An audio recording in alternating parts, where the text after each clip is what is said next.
mà bị trán mà lên trên bị slap của chơi xuất đêm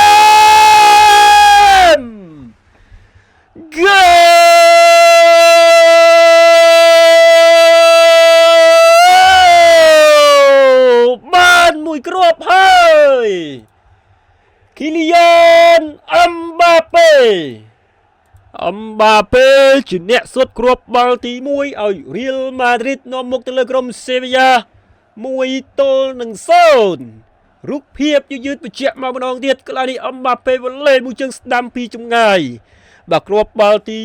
29នៅលើកំពូលរបស់អេស្ប៉ាញ La Liga រដូវកាលនេះបាទសុទ្ធបាន29គ្រាប់បាទជាប់ជាកីឡាករដែលសុទ្ធបញ្ចូលទីច្រើនជាងគេបំផុតបាទលេខ1បាទលេខ2គឺ Robert Lewandowski មានតែមក25គ្រាប់ទេបាទប្រិមត្តយើងបាទនេះអឹមបាប៉េសុទ្ធពីចម្ងាយអញ្ចឹងខ្លះមកសង្ឃឹមមានគ្រាប់បាល់ខ្លះបាទធ្វើ LL មុខទីហ្នឹងគឺមិនងាយទេបាទបានមួយគ្រាប់ហើយបាទរុញលេងខ្លី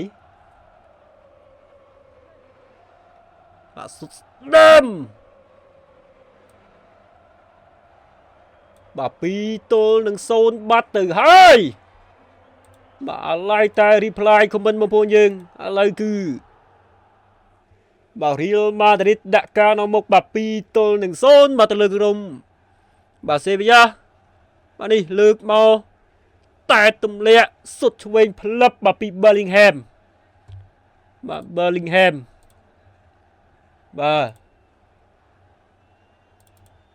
ទ2-0ហើយណាបាទ Bellingham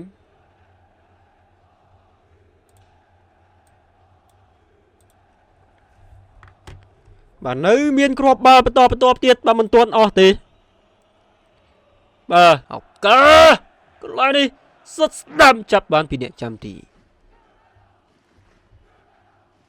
បាទទាត់ឃ្លៀបាទញ៉ាកដាធ្វើការផ្លុំកញ្ចែបញ្ចប់ការប្រកួតបាត់ទៅហើយបាទលទ្ធផលជាផ្លូវការគឺ Real Madrid ជាអ្នកទទួលបានជ័យជំនះបាទលទ្ធផលបាទគឺបាទ2-0បាទបញ្ចប់ទៅបាទ Real ជាអ្នកទទួលបាន3ពិន្ទុការប្រកួតសប្តាហ៍ទី37នេះបាទចឹងការប្រកួតយើងក៏ដល់ទីបញ្ចប់បាទសូមអរគុណបាទប្រិមត្តយើងដែលចូល view បាទតាំងពីវគ្គទី1បាទដល់ចុងបញ្ចប់នៃការប្រកួតនេះបាទសូមជូនពរឲ្យសុខភាពល្អស្នាងល្អទាំងអស់គ្នាជួបគ្នាការប្រកួតបាទគូក្រោយបាទ Inter Milan បាទជួប Lazio បាទចង់គុណច្រើនបងប្អូនយើង